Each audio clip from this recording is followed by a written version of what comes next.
What's up, y'all? This is Under the Arch Sports with a special guest. I'm Eric. I'm David. And I'm Deuce from Mizzou Pride.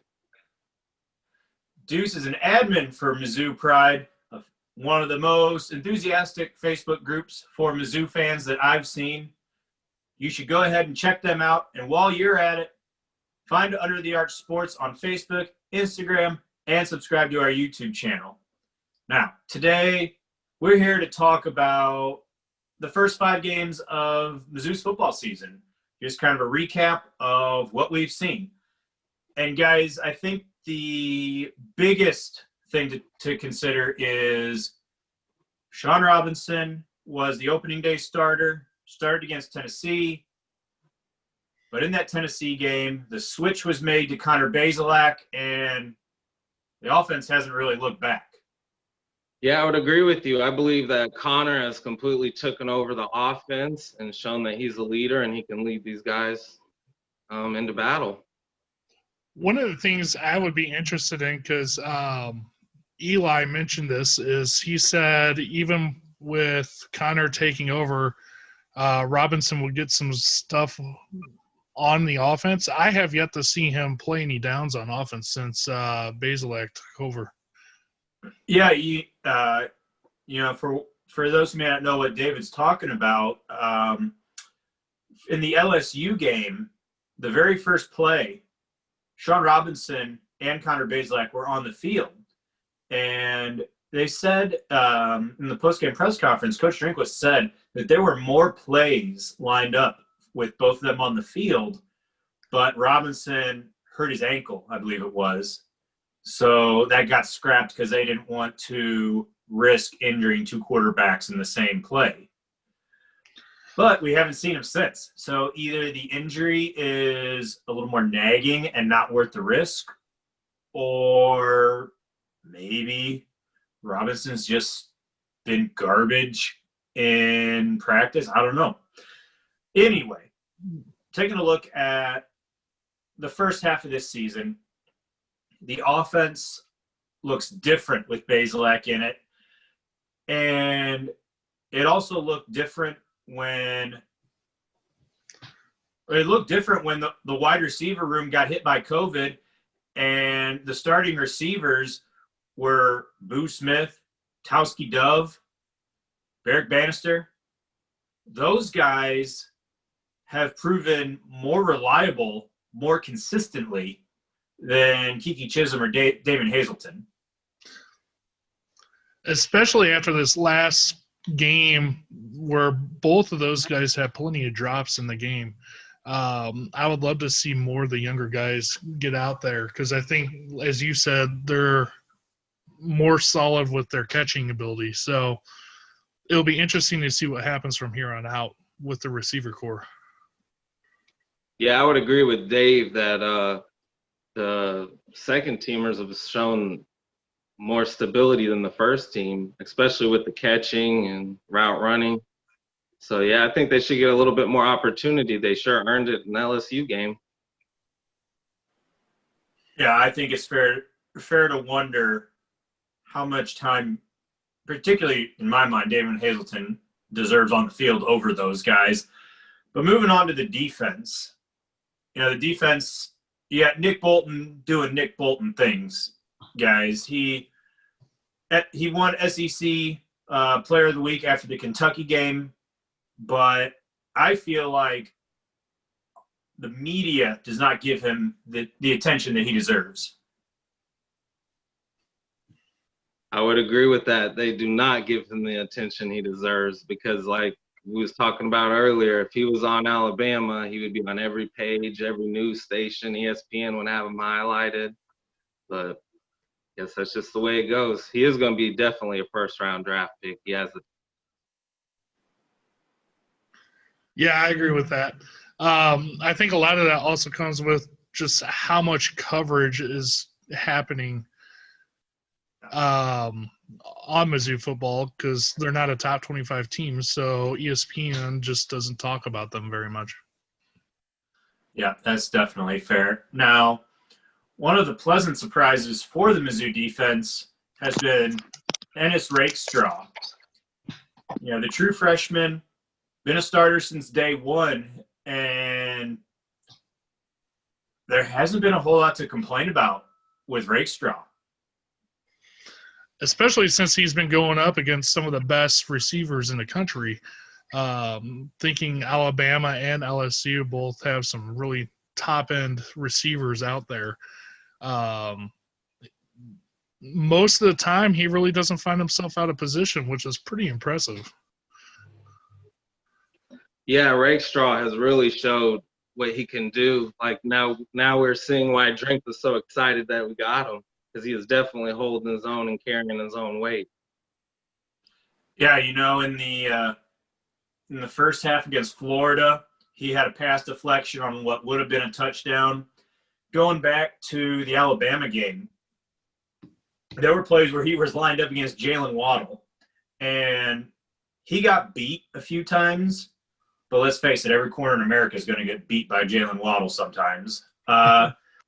If going back, I'm doing this on the fly, so I apologize to everybody if I'm wrong on this. But if I remember correctly, the touchdown where Jalen Waddle in the north end zone, where he took a few steps and slipped on the track, that was a perfectly thrown ball where Ennis Rakestraw was all over him. And it just was a perfectly thrown ball that he couldn't do anything about. And that, to me, shows he's capable, and in time, he might be a monster at corner. Yeah, now we just need to get a defensive line to help him out a little bit. Absolutely. Yeah, Trajan Jeffcoat has been good, but he needs some help. Well, and to his credit, where would this line be without him? Right, absolutely true.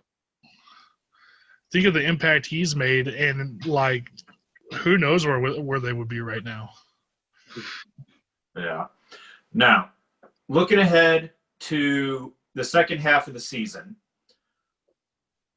Game 6 for the Tigers is going to be against Georgia on November 14th. That's going to be an 11 a.m. kickoff on ESPN, which, when there's not a packed house to be had with this COVID-type season, I think that's the best time. Get maybe a sleepy Georgia team not taking Missouri seriously. Still a very, very difficult task, but, crazier things have happened. And then following that, Missouri has a game, let's see, at South Carolina, home for Arkansas. I'm going on the fly here. At Mississippi State, and then the makeup game in Columbia against Vanderbilt on December 12th. That's a lot friendlier of a schedule than the first half, to say the least. So, looking at this second half, we're going to talk about concerns and reasons for hope. So let's start with reasons for concern. Deuce, what is your one big reason to be concerned about the Mizzou football team so far? One of my big main reasons for concern would be our offensive line. They have shown up and down. They've been bullied.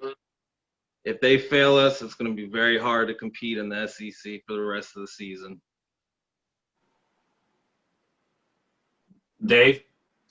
So my big concern would be our defensive line.